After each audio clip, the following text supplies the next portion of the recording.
Original Sin 2 is quite an expansive game with unlimited possibilities, but with lots of quirks that aren't immediately apparent.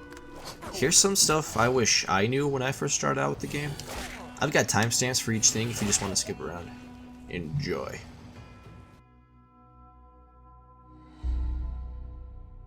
Get it. You have no reason not to. In the first game, after every combat encounter, you went through a ritual of casting restoration on your party members one by one just to get them to full health, or by consuming food. This takes forever due to waiting the restoration to cool down in between casts, and food healing only for like 10% of your total health. Well, not anymore. You can now just use a Bedroll in your inventory to fully restore your entire party's health. It doesn't even consume the Bedroll, and gives you a pretty cool buff.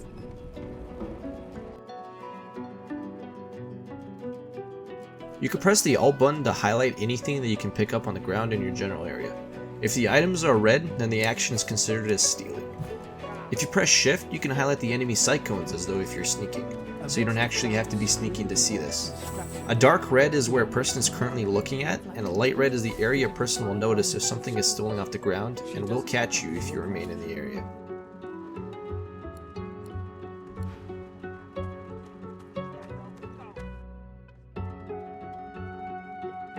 There's a waypoint teleport button next to the map that's blue with an anchor. It'll be able to teleport you to any waypoint you previously encountered. You can use this ability from anywhere, even when you die.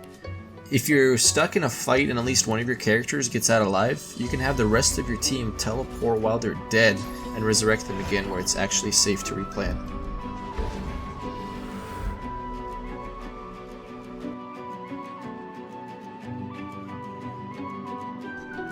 There's a handy button on the upper right corner of the inventory screen.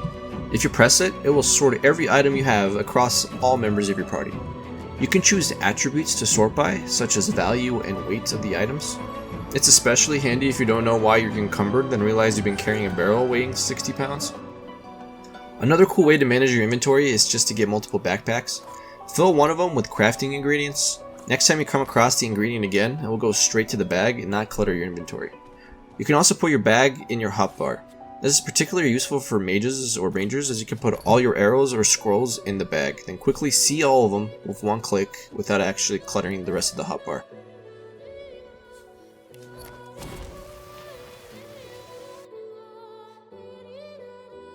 I'm pretty OCD about my skills. I like to leave gaps between the different skill trees to quickly organize between the different abilities I can cast from the different schools.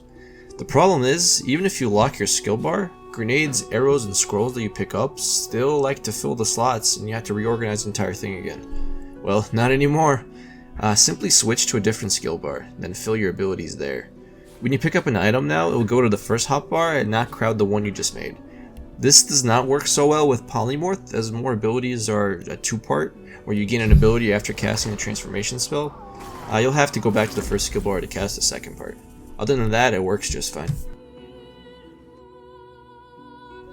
Undead characters have infinite lockpicks. This means that your undead character in your party should be the one putting points into thievery.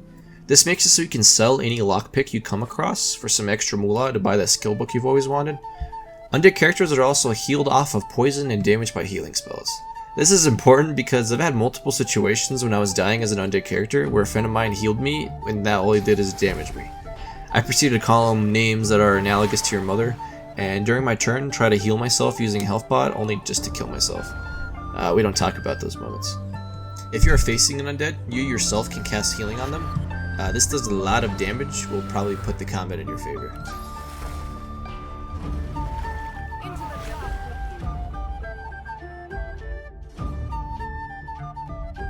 Nails are super handy in this game.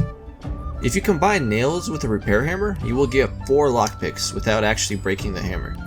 These are great for making money if you do have an undead in your party. Nails can be combined with boots to also give them immunity to slipping. This way can guarantee you won't fall down when your pesky mage creates an ice surface. They usually cost somewhere around 3 gold pieces and they sell for a lot more, as well as giving that utility for the boots, so it's always worth it to buy them if you see them in a shop. You will need Loremaster to examine pieces of gear that you find along the way. This will also use up an identifying glass, so make sure to stock up on those and keep them as you find them. Another cool thing is that as long as you have someone with Loremaster in your party, You can examine enemies on anyone's turn to see their stats and resistances. This unfortunately does not work with identifying items, so you'll have to give your loot to the character with Loremaster to identify them, and hopefully they don't just take the loot. Like the first game, you'll encounter many chests along the way that require lockpicking to open. But what if the chest is too high level for you to open it? Well, backtracking is a pain, so just simply pick up the chest and then teleport to a waypoint. Here you can place the chest and wait for your scoundrel to level up and do his job.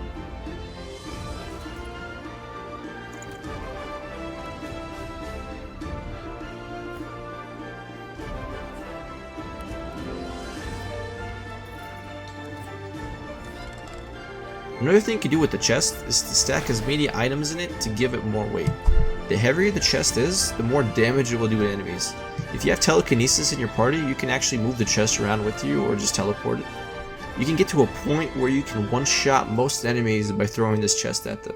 It's quite fun. Barrels are amazing. I suggest every time you find a barrel of a new type, just take it with you and teleport to a waypoint to store it there. There are an infinite source of that type. Here's some example combinations you can use with that barrel. If you combine any physical weapon with a poison barrel, it will give it additional poison damage. If you combine it with any kind of arrowhead, it will give you the arrowhead of that type, such as poison, fire, or water. You can combine other arrowheads, like make a fire arrowhead, then combine with an oil arrowhead, and it will make an explosive arrowhead, which is quite useful early on in the game. If you combine an empty potion bottle with a poison barrel, you'll get a poison potion. Worst case, you can actually take the barrel with you to a fight, and then just throw the barrel at the enemies for a quick advantage.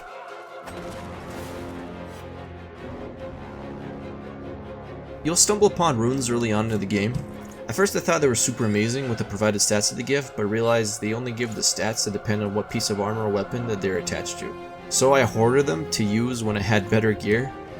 You can actually remove them at any time, so you don't have to worry about saving them for a better piece of equipment that you could get later on.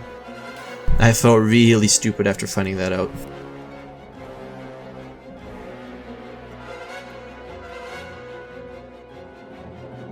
You can steal items from shopkeepers if you spec into thievery. This is especially useful early game when you don't really have that much gear at all. You can use one of your characters to distract the trader, then use another character who has spec'd into thievery just to rob him blind. Thieving level determines the amount of weight and gold you can steal from any select individual, so it might be best just to wait till you're higher level to rob some of the later traders that you encounter.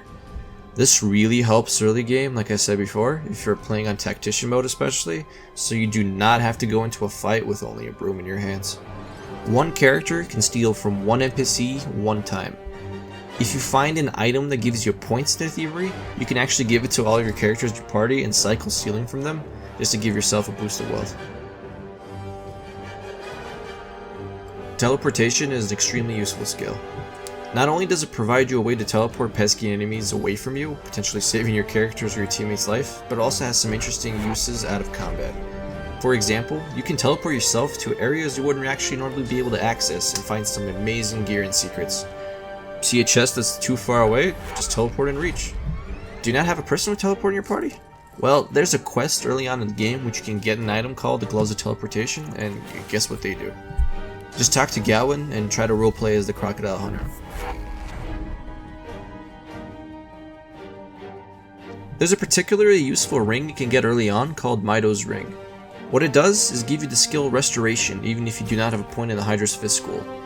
Simply find a Euro flower and give it to Mido the Geist. He rewards you with his ring. If you do not have the flower when you talk to him, all the conversation options will probably lead him to attacking you, so be careful.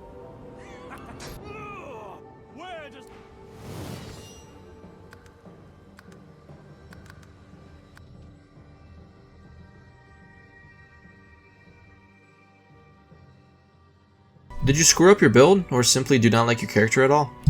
You'll be able to respec your character for free as many times as you want after Act 1.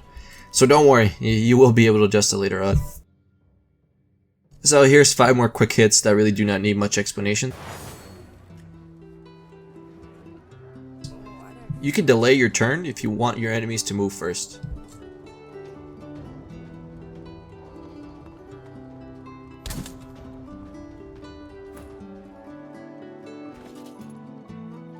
You can send items to other members no matter how far they are, including those teleportation gloves.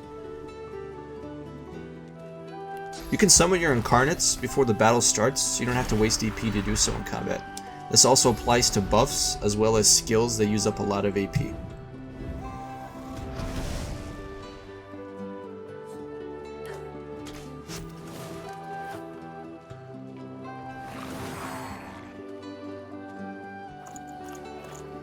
If you hold down shift and click, it adds that item to wares automatically, which you can sell all at once when trading. Amidst a crowd of screws, bolts, and scraps of metal, the woman is manipulating a glove-like contraption fitted with 5 long metal skewers. You can combine potions to get better potions using the crafting menu.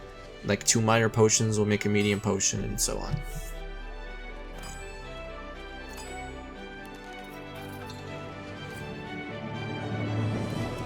And so that's all I have for you guys. Hope you found it somewhat useful. Instead of obligatory, please like and potentially subscribe. Thanks for watching.